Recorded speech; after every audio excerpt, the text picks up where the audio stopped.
so that it's more embraced, because we have people that have already associated you with the challenges that we are facing, especially the young people. So that, for me, was the first failure of that. And then I thought that maybe if he had conceived this, he should have probably hidden it to the point that he has a group of across the board. Let's talk about maybe different groups, civil society, religious leaders, academia, whatever, call it, that would come together and probably say that now we are calling for this. They would still face a backlash, because who appointed you to be our leaders to do this? But still, it would not look like it's a one man person that is calling for this. And there are many other things. So when I look at that, I find that he blocked many people from getting the message of the dialogue to actually looking at him as the person. So the person of Raila stood in the way that it became so difficult for us to get the message. Or personally, let me personalize this so that it's easier to make my submission. It blocked Raila blocked me from getting the message of what he's calling us to do. And I thought that is really something that could have been cleared. You know, the things that you do that becomes noise to somebody's ears, so that whatever you say doesn't even go through. And that's how I looked at it. That's how I thought about it. But then the message itself for the dialogue and all that, the question is, do I support that we need a dialogue? Don't I support it? I've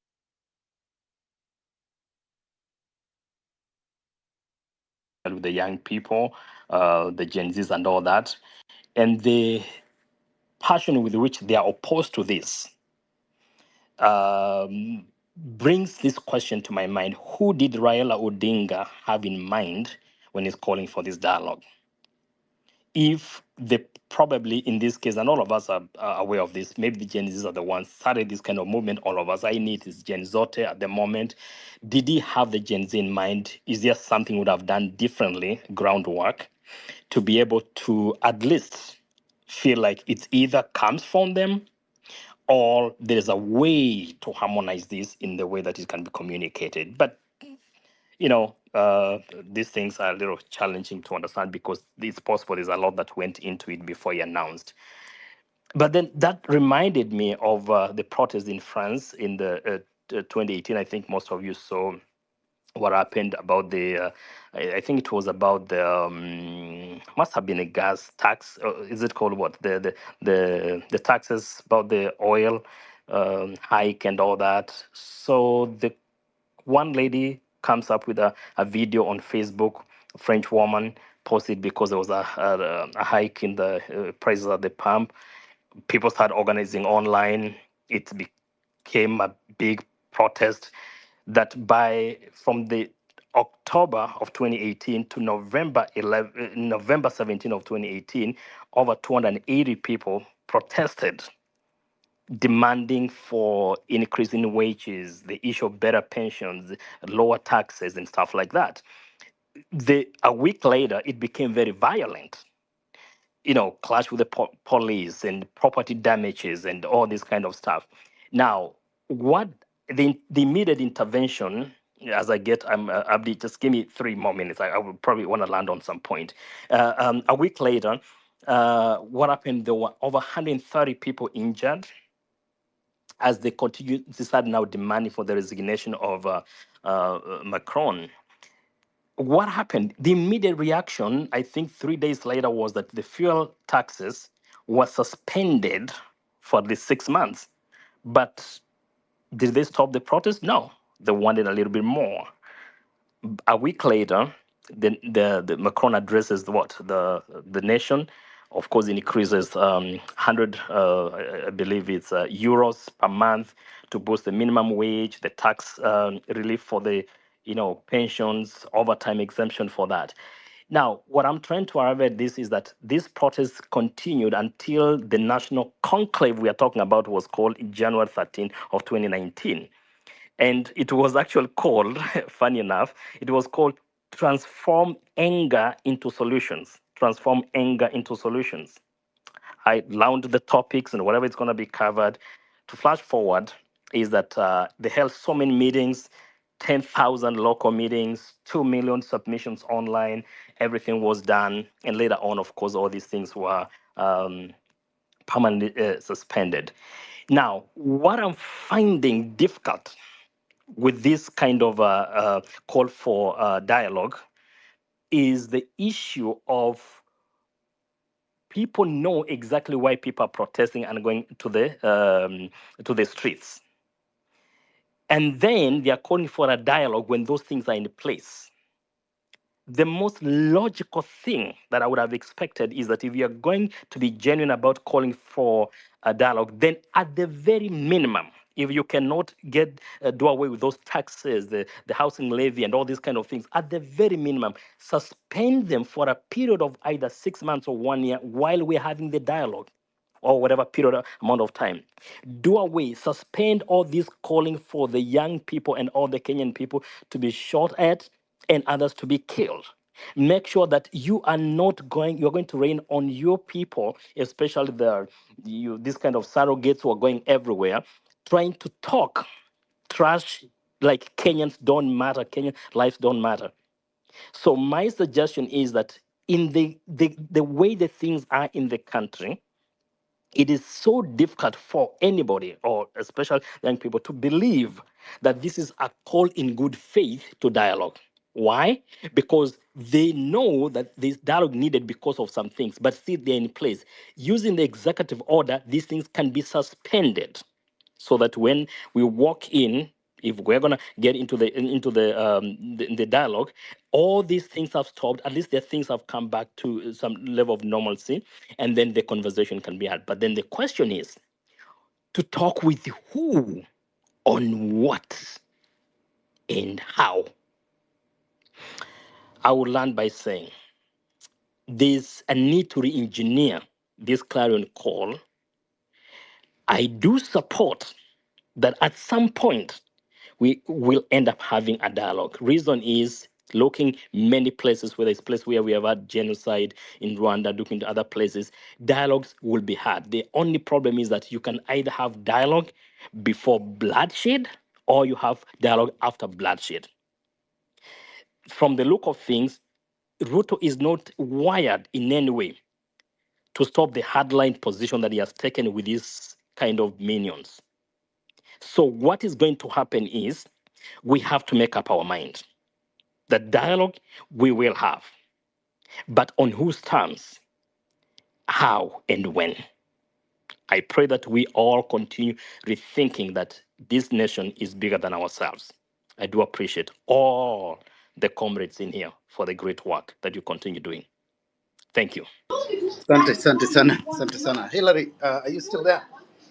Yeah, thank you so much. I've been struggling to hear you guys, but also thank you so much, Kasmula. I see you. I see so many people. Let us do this. I think we have so many people who want to talk, and also there's so many lines here. Please, when you have time, just take a little bit. I've been struggling to hear you guys, and I don't know what is happening. Nukabel, take it up, and then Josephine, then Steve, in that order. At least, happy to see you guys. Yes, and give way forward. What is the action plans? Thank you so much, Jukabel. Go ahead. Thank you, Hilary, thank you, Abdi, and thank you for all the speakers who put their points across. I am of the belief that you cannot join a rotten system and expect to change it. When ODM joined Kenya Kwanza government, they had these irreducible minimums that they had listed, and since they joined that government, the very government has kept on breaking those irreducible minimums, and yet they are still in that association. So it tells me that they are birds of the same feathers. So, Casmuel, I don't want to make this a conversation about you personally, but I can tell you that there's no change you're going to bring in ODM, because the system in there, and I say this as somebody who has been a party member of ODM since 2007. You're not going to change anything there. And I quit that party last year the moment they joined this government. a party that I believed stood for social justice and the rule of law and everything. Yet they decided to join a killer regime. It's not the business of ODM to support a collapsing regime, because our constitution has structures. If a government collapses, there are ways and things that can be done to make sure we have a transitional government before we have elections or appoint a new government. So ODM, UDA, whether UDA still exists, to me right now, they are just the same. And even when you see some of their party members speaking in different voices, they are just trying to cover their asses. They will come and say, oh, Kaluma was saying this, but me as SG or me as a party chairman or me as treasurer, I was talking a different language. Now they will pretend that they have democracy to have their members speak. But when these very members joined William Ruto immediately after election, they were summoned and they wanted to be chased out of the party. So it's all useless. When it comes to dialogue, I don't dispute that we need to dialogue. But let me tell you the kind of dialogue we need. We need the president to dialogue with the police to stop killing people. That is the dialogue that we need. Go speak with the police and tell them it's your role to keep law and order, and keeping law and order doesn't mean shooting innocent people. The kind of dialogue we need is with EACC and the judiciary, that we cannot have corruption cases taking 6 years, 7 years, 8 years, some even a lifetime. Yet we pay you guys every month. The DPP, that's the kind of dialogue we need. The banks, how can we have the cost of credit coming to below 10% so that young people and entrepreneurs can have easy access to credit? That's the kind of dialogue we need. But the kind of dialogue that these people are proposing is the one to keep us at bay. Because this cheese moved last year, and in every space we've been since last year, that has been the language. The cheese moved. Yes, there are still some people who they can control with their narratives and whatever, but this thing moved. And I believe that there's a critical mass of Kenyans who now have started believing in themselves and are probably realizing that we've been caged for so long, but now we have a voice. We have a voice and we can do the right thing. Because it's one thing to constantly wail that, oh, we have bad leaders, we have bad leaders, we have bad leaders. But now we are finding our voice and we are finding it collectively. The rallying call about tribalism, negative ethnicity, if you ask me my individual opinion, I don't think that tribalism is a problem in Kenya, because tribalism is it's a whipping tool used by politicians when they've lost the plot and now they need to find something to create the us versus them narrative, and that's why they resort to it. Because as far as I remember, when I look at the president is from Kalenjin, the DP is from Taraka, the DPM is from Vihiga, the other guy is the speaker is from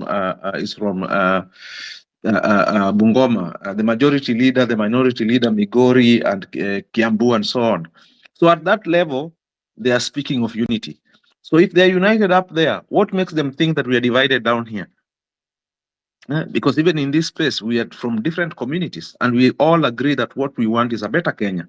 That's what we want. We don't want I don't care where my president comes from. I don't care where my Speaker of the National Assembly comes from or where the Chief Justice. I don't care about those things. But we've been made to think about those things that are important. That if you have a Speaker of the National Assembly, or if you have a Deputy President, that that suddenly your life will be good. Isn't it yesterday that we were seeing those old women? Was it in Moranga or in Meru who were building a road by themselves? They are almost over 70 years. Yet, if we go by the fact that the presidency has been in central Kenya or in the Gema region for over 30 years, then what have they benefited? So we need to move beyond that language. So the conclave that Baba is calling, that is called, I call it emotional management. They want to manage this thing so that they buy time and then they find a way of twisting it. Because number one, how are you going to settle on those 40 people?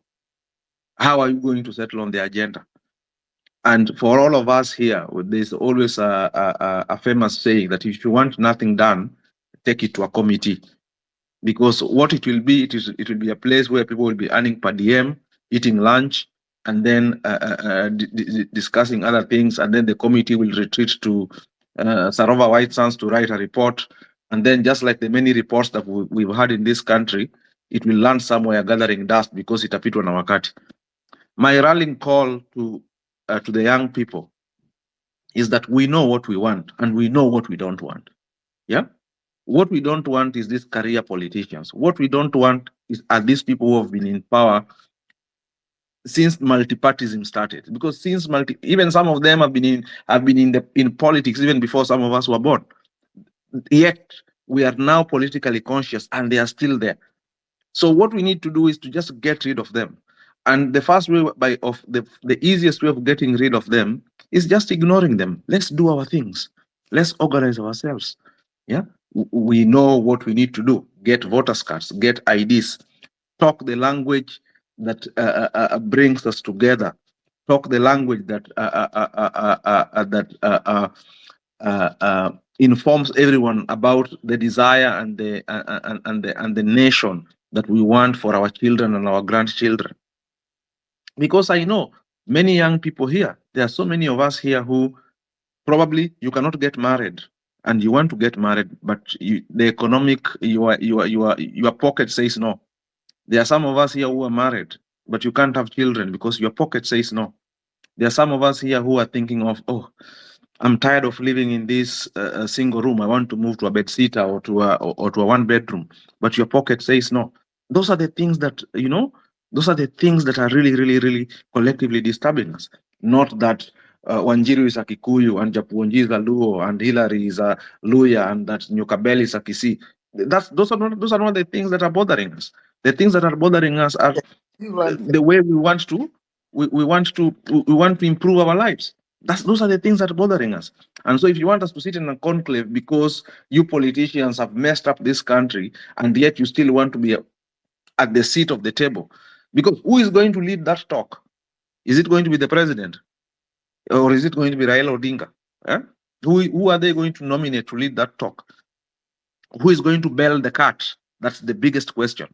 Yeah. So it's nonsense. Above all, as I learned, Abdi, above all, we already have a great constitution. This document, the 2010 constitution, has never been fully implemented because the two people that have gotten into power after we approved this document were anti this document. Yeah. So all we need is a leader who will come in and say, Article 1 of the Constitution says this. Article 2 of the Constitution says this. Article 3, up to the last article, what does it say? Can we implement it to the latter? Then, once we start implementing it fully and the way it's supposed to work, then the things that don't work, then we can have a dialogue about the things that don't work in that Constitution, then we can change them. Otherwise, hakuna haja ya kuongea. Sisi tujipange, watu wakutane kwa debe, and then we will see who wins. That's it. Thank you so much, Nukabel, and we really appreciate that and your views. But you have called for young people or for the people. The action point is chukua kura, verify yourself so that unaweza vote, and also think wisely. And I think as Will said, I hear him that who next, who should come. We need to think on that and also be ready to pick up this thing. Oh, Josephine. You'll be here for a while. Thank you very much. Good evening, everyone. Can you hear me? Go ahead. Yeah. Can you hear me? Very well. Thank you. I salute everyone who has just spoken. And yes, first and foremost, I would want to thank everyone for taking this opportunity to deliberate on this at this pressure point of our nation, because it's very, very key. And I want to start first to say this.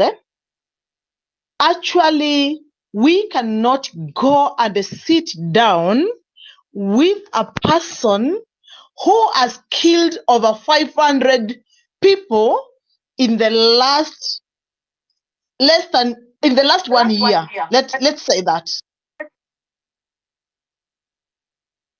So if we cannot sit down with such a person, what can we deliberate about? Because hurriedly, actually, the people he has brought around him, he is hurriedly using them even now to advise him on what to tell us, while he told us last year that we cannot advise him. He had a PhD. Now he's being advised by the likes of Kinajo, so that he can start complaining. We had so and so in power, we had so and so in power, you had so and so in power, and you never complained.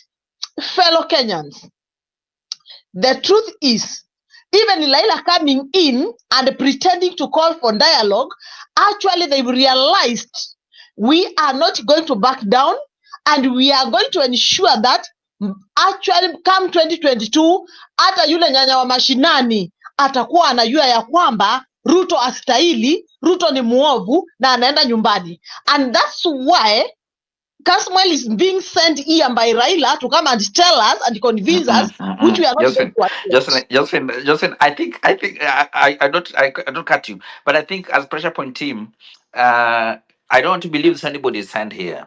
Number two, I want to Okay, believe, thank you. and number two, know I want that. to believe that let us not divide our attention. You know, there are so many things that have been happening here to divert our attention. Juzi president alisema kwamba watu washutiwe miguu.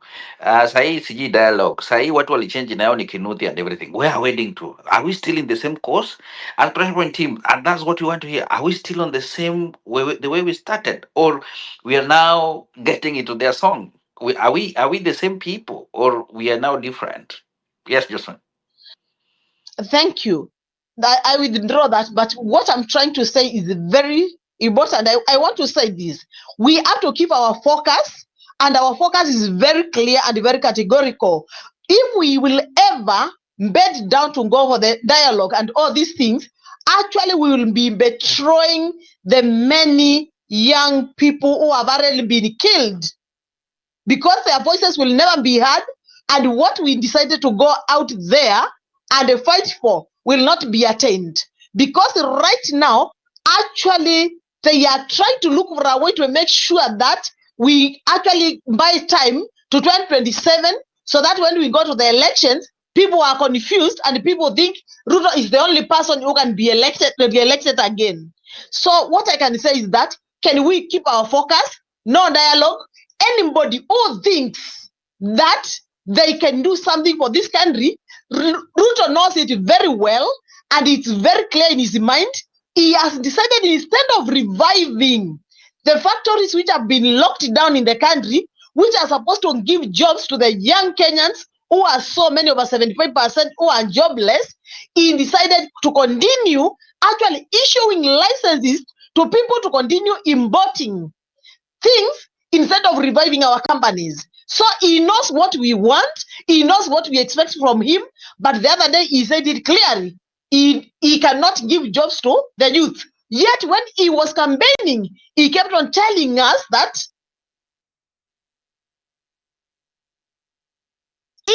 and I remember here in Mombasa,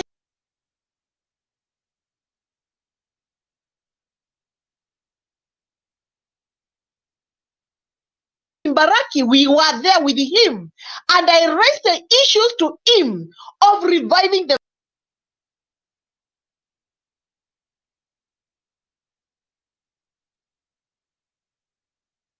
go and import. Their company will only employ less than 50 people, and that 50 people will only be the people from his family. Maybe one person from his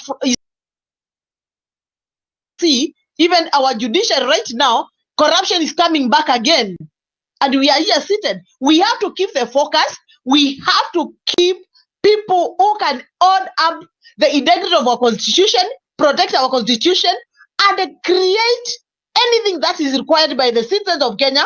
And more so, personally, I believe once factories are revived and the people are employed, all these issues will be secondary. But as at now, the corruption is on its top gear. because they are actually sourcing for money for campaigns. They are not actually interested in that. Remember, when you are being given 200, 500 shillings, so that you can vote somebody, one thing you need to remember, it's very simple, that actually what you are doing, somebody has decided to make you a criminal so that he can rule you, and his children he can pave way for his children to come and rule you, because they have just actually they have just badmouthed you to and turned you to a criminal. So, fellow Kenyans, can we remain on our focus? Okay. Can we stand firm and ensure that we don't allow anyone to make us look like we are bad while we are good, but you don't get the opportunity to grow and get the opportunity actually to get what we deserve as Thank you Kenyans? so much, Thank you. Josephine. Kashmir, I want to give you I give you a point, but I want you to answer this question, bro. We've seen you last year. You were championing the Gen Z movement, and people were supporting and everything. And in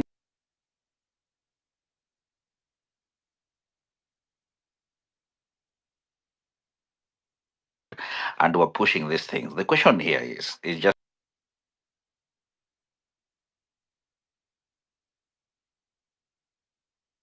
simple, because we know your stand. You know that you're leading the DM youth leaders and everything.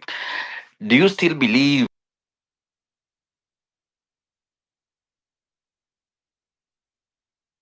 And maybe three other pertinent questions that were asked. One, if I did not believe in what we are trying to do as a country, I would not be in this space. Sorry, Hillary, can you hear me? I can hear you. I I can realized. hear you. Oh, okay. I Yeah. thought my mic was off. I was saying that if I did not believe in the work that the youth are doing for this country, I would not be in this space. And I said it because earlier somebody said that now I'm under Honorable Odinga, and I said that anyone who knows or has been close, because several speakers have spoken here and have said they've seen how the system works, you know that if you're close to Honorable Odinga, you have access to resources, you have access to a wide array of networks. Now, if I did not believe in this work, I would not need to do that, because the easy thing to do is just lean into those networks and disappear. Because I don't think there's a Kenyan who wakes up every single day being willing to be insulted every single day, to be misquoted, to be a subject of propaganda. So one, I still firmly believe in the work that we're trying to do. But I will tell you the thing that I do not believe in. I said, Hillary, you organized spaces last year. That was your contribution to the movement. You're still here. I participated in the spaces, and a lot of the people who I saw participating, people who've spoken very eloquently, we were all in those spaces last year. And we are still in these spaces this year. And I thank God. But we are still alive. We keep on saying that, let us push forward. But when people die, who sent them? We say that they have nothing to lose but their material conditions. And I agree. And we say that, okay, we do not want dialogue. But I'm saying these people are being killed even in their homes. Last week we saw a young girl die. I'll not even dwell on that. I've seen women being taken off borders and raped. I will not dwell on that. The thing which I'm saying now is we have the critical mass. And we have one thing we did not have last year: the influence of an influential politician who cannot be shot. I'm saying the reason why I'm talking about this dialogue, and anyone who's heard me say it, I've said that one, I have made myself abundantly clear that personally I will participate in the dialogue, and my reducible minimums are on areas to do with police brutality and justice for protesters. I can only speak for my generation. Then I am hoping that somebody else who understands that audit better can do that, and all those other things. But the other thing I can say is, I could decide to join the comfortable side of the Orange Democratic Movement, which is the praise and worship side. That side has very little consequence. Then my life is not in danger. I'm not being hunted by the state. But I am still here saying that I had my sister, who's an amazing community mobilizer. We might have had differences, but I have to give it to her. Wanjira saying that what we need to do is to prepare for 2027. But by Jove, people are still gonna die. But she exists in a system which believes that the most important things we can make of women is tell them, angalia huyu, ebu angalia nyuma udansia, is showing people their behinds. That's what we believe women are good for in this political space that I am saying. That while the dialogue, I know we've had dialogues, but we as the young people have never gone to that table. That's one. But two, it gives us the power of institutionalism, where we can sit down and say, because people have argued that we've had a town hall meeting with Ruto, but we didn't write anything. That was a photo op. But if we say this is a process that could go, this is us invoking Article 1 with a political force that we know will not be shot in the leg. Honorable Odinga will not be shot in the leg by a police because his constituency cannot allow it, and the president, like I said, this government is surviving on his shoulders. I think, and I'm not. This is the hard thing to do. I could stay here in America and say that, oh, I want to do all these things. I want to make a shit ton of money. I want to get a higher education and just recline into private life. But I am just asking that those who can, because if a national process is started and the youth, because there will be youth who will be interested in that process, but it would be unfair if it is only the people, if it is the people you don't believe are supposed to be doing that process, if you do not rise up, because what we're doing now is dialogue. There are very many people who disagree with me here, but we are sitting down and saying, Apana, here, I don't agree with that point you've said. And I think we're being fairly respectful. Personally, I just think that there are those things, the 38 people who are sitting in cells. We could have that as an irreducible minimum, saying that we will not sit down if those people are not out. Cases 1 to 60 that are supposed to have been dragging since last year, if those are not prosecuted in 3 months, in 60 days or less, we will not sit down. We can have irreducible minimums before the process begins and say this is what it is. But us, we are the privileged ones. We are the ones with data and smartphones, and we can afford to live to see another day. But how long will the poor man's child be killed? Does the poor man's child have that insurance till 2027? Personally, I have it. Niseme haya. Now, I was not around. I could not be shot because I'm in America. A lot of the people speaking here are also in foreign countries. But what are we doing? Who's taking the accountability? Who's saying that today I led people to the streets and they were killed by the police? I cannot tolerate this. We keep on saying that we are this, we are that, but we are not. What are we doing for the poor man's child who keeps on dying? Who keeps on being jailed and locked up? I'm not saying that dialogue is going to change the country's administration.